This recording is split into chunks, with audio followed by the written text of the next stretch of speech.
I'd been lurking on this subreddit for a while, reading other people's confessions and half convincing myself that my own story wasn't worth telling. But the truth is, it's been sitting in my chest for years, and maybe typing it out is the only honest thing I've done in a long time. My name's William.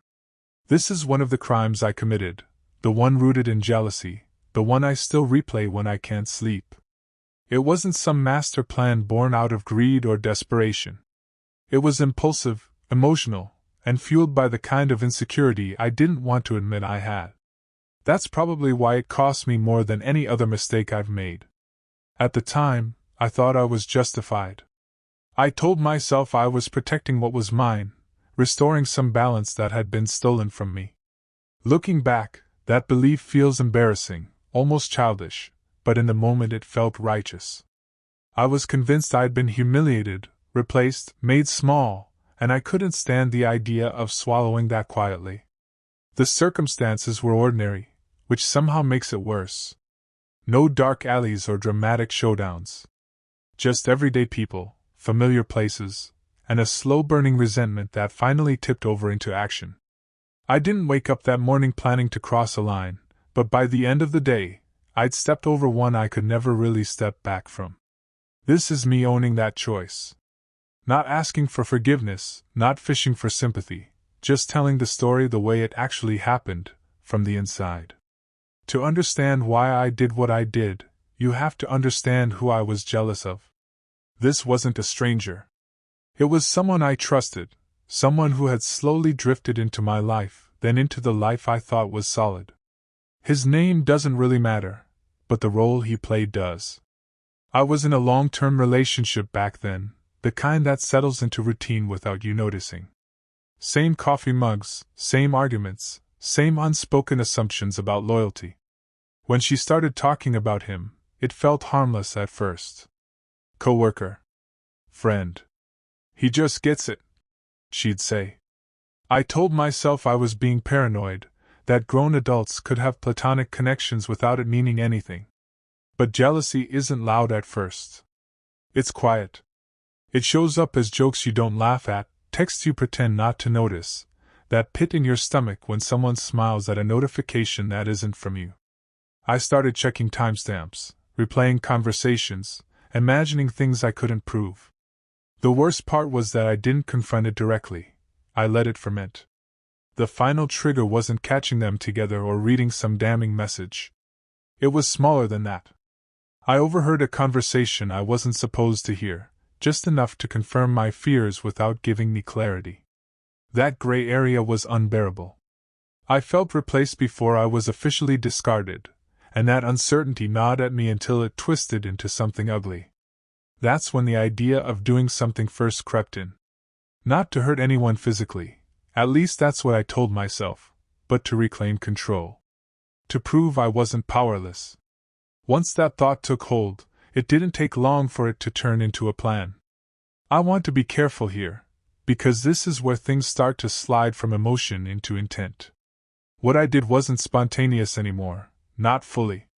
It was one of those decisions that pretends to be rational because you've thought about it for a few days instead of a few seconds. I didn't draw diagrams or write lists like some movie villain. The planning was mostly mental rehearsals. Walking through scenarios in my head while pretending to listen at work. Asking myself questions like, what if I run into someone I know? What if this backfires? And then immediately brushing those questions aside because they were inconvenient. I chose a moment when I knew emotions would be running high but scrutiny would be low. That's the ugly truth. I timed it around other people's distractions. I told myself that was just being practical, not calculating. Looking back, that distinction doesn't really hold up. There were also a lot of justifications layered on top of the planning. I kept repeating the same internal script, I'm not hurting anyone. This is temporary. This will teach him a lesson. This will make me feel better. Each repetition made the act feel smaller, more reasonable, like I was adjusting a crooked picture frame rather than crossing a moral boundary. What surprises me now is how calm I felt while preparing. Not angry, not shaking, just focused. That calm should have been a warning sign, but instead I took it as proof that I was in control. I wasn't spiraling, I told myself. I was being deliberate. That's how I convinced myself it would all go according to plan. The day it happened felt deceptively normal. That's something that still messes with me. The sky didn't look different. My phone didn't buzz with a warning. I ate lunch, made small talk, nodded at people like I wasn't carrying around this secret intention in my head. As the time got closer, my body reacted before my mind did. My hands felt cold. My jaw ached from clenching without realizing it. I remember thinking, this is your last chance to stop. Not in a dramatic way, more like a passing thought you ignore when you're already late for something. I kept replaying my reasons, polishing them so they sounded less ugly. I wasn't doing this out of spite, I told myself. I was standing up for myself. I was drawing a line. I even imagined how relieved I'd feel afterward, like finally scratching an itch that had been driving me insane for weeks. There was also fear, but it was muted. Not fear of getting caught, fear of being wrong. Fear that I'd go through with it and still feel empty. That possibility scared me more than consequences, because it meant all of this pain and planning would be for nothing. Right before I acted, I hesitated. Just a second or two. Long enough to feel the weight of what I was about to do, short enough to ignore it. I took a breath, told myself I was committed now, and crossed from thinking into doing. I'm not going to pretend this part is cinematic. It wasn't clever or smooth. It was messy, rushed, and fueled by adrenaline that made everything feel louder and closer than it really was. Once I started, time did that weird stretching thing. Seconds felt long, then suddenly skipped ahead. I remember focusing on small, pointless details. The hum of a light, the smell of dust, the way my heart was pounding so hard I was sure someone else could hear it. Those details stick with me more than the act itself. Things didn't unfold exactly the way I'd imagined. There were interruptions I hadn't planned for. A door opened somewhere nearby. Voices passed closer than they should have. Every unexpected sound made my stomach drop, and I had to fight the urge to bolt. I'd committed just enough that backing out would have made it worse, not better. I also wasn't alone the entire time, which is something I hadn't fully prepared myself for. Someone noticed something was off. They didn't immediately understand what I was doing, but their confusion turned into suspicion fast. The look on their face, half question, half alarm, hit me harder than I expected. It forced me to react instead of follow my mental script. That's when it really sunk in that this wasn't just happening to me. Other people were now part of it. Witnesses, participants, obstacles. My jealousy had dragged them into a moment they didn't ask for, and that realization made my hands shake worse than the fear of being caught. I finished what I'd started, but not with the satisfaction I'd promised myself. Just a hollow rush, and the immediate instinct to disappear. The second it was over, my brain flipped from tunnel vision to full panic. It was like someone turned the lights on too fast. Every sound felt accusatory. Every shadow felt like it had eyes. I walked away trying to look normal, which is almost impossible when your heart is trying to punch its way out of your ribs. I kept my pace steady on purpose, counting steps, forcing my shoulders to relax. Inside, I was unraveling. I replayed the last few minutes on a loop, obsessing over what I might have missed, some tiny mistake that would blow everything open. That person who'd looked at me strangely earlier? I couldn't get their face out of my head. I imagined them putting the pieces together in real time, telling someone, calling someone. Every phone vibration around me felt like a countdown. I started rehearsing explanations immediately. Not full lies, those take too much effort, but half-truths that could slide into place if I needed them.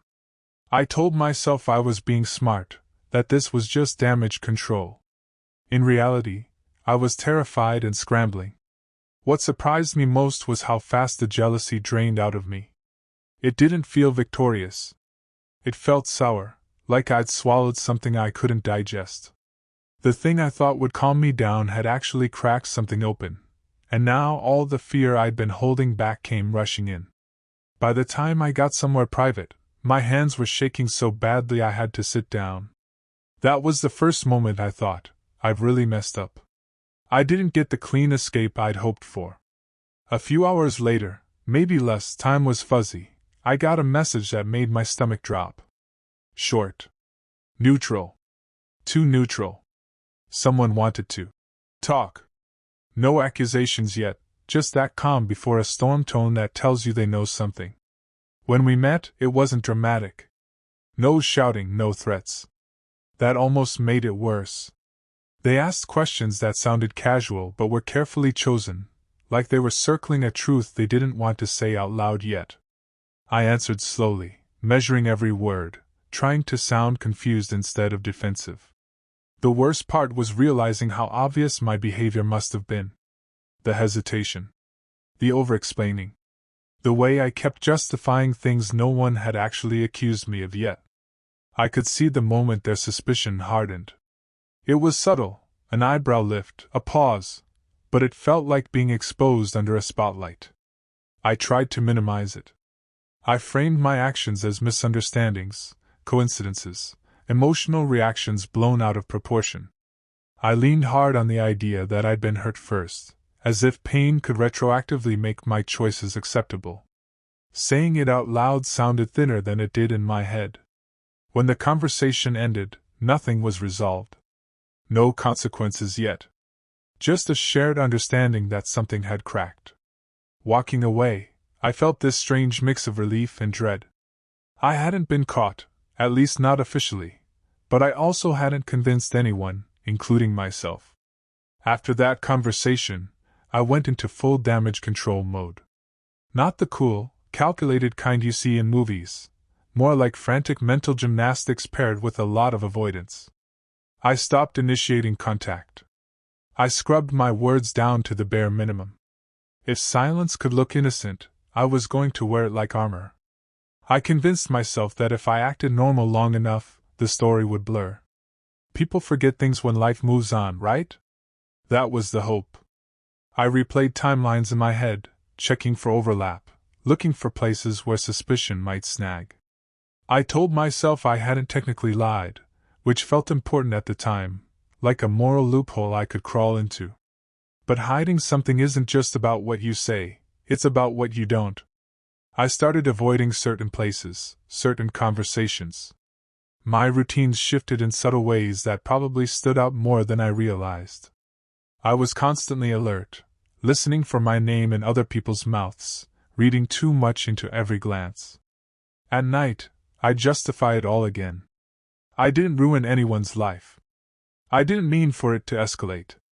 Anyone would have reacted the same way. Those thoughts helped me sleep, but only barely. They felt like duct tape over a crack that kept spreading. What I didn't understand yet was that the real consequences weren't coming from outside. They were already setting up shop in my head. Once the immediate fear faded, something heavier took its place. I started second-guessing everything, not just the crime, but who I thought I was before it. I'd always seen myself as a decent guy who made bad choices sometimes. Now that label felt negotiable.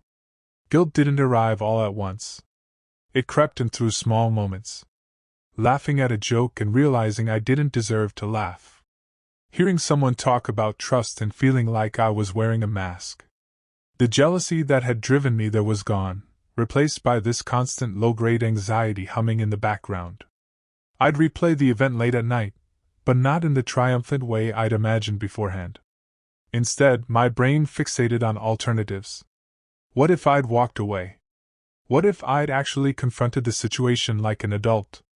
Those questions hurt more than fear ever did, because they came with the realization that I had choices, and I chose wrong. There was also this weird contradiction inside me. Part of me still wanted to defend what I'd done, to cling to the idea that I'd been pushed into it.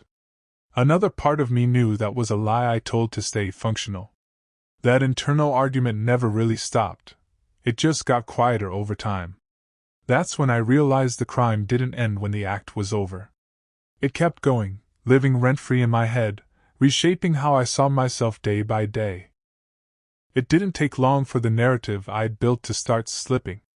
Not because someone exposed me, but because maintaining a lie, even a soft, blurry one, takes energy I didn't have. I'd contradict myself in small ways. Forget which version I'd told to whom. Catch myself overcorrecting for things no one was asking about. People noticed the change in me before they noticed anything else. I was shorter, distracted, weirdly defensive. I'd flinch at questions that had nothing to do with what I'd done. One friend asked if I was okay, and I almost laughed at how loaded that simple question felt. There were moments when I thought about confessing outright, not to authorities, but to someone close. Just dumping the truth on the table and seeing what happened. But every time I got close, fear took over. Fear of consequences, sure, but also fear of losing the last scraps of the person I used to think I was. The irony is that staying silent didn't protect that image at all. It eroded it slowly. I started to feel like a fraud in every interaction, like if someone looked at me long enough, they'd see the outline of what I'd done hovering around me. That's when I understood something uncomfortable. Even if no one ever officially caught me, I was still living as if I had. Nothing dramatic happened next. No police at the door. No public fallout. And for a while, that almost felt like a win. I'd braced myself for impact that never came, which somehow made the silence louder. But consequences don't always announce themselves. They show up sideways. My relationship didn't survive, not directly because of what I'd done, but because I'd become someone she didn't recognize. Distrust has a way of leaking out, even when you tried to keep it contained. Arguments circled the same dead ends. Eventually, we both got tired. Losing that relationship forced me to confront an uncomfortable truth. The thing I'd been so jealous of was already slipping away, and my actions didn't save it. If anything, they sped up the end. That realization hit harder than getting caught ever would have. There were professional consequences too, subtle but real. Doors that didn't open. Opportunities that quietly passed me by. I can't prove they were connected, but I could feel the shift in how people interacted with me. Trust, once cracked, doesn't need proof to stay broken.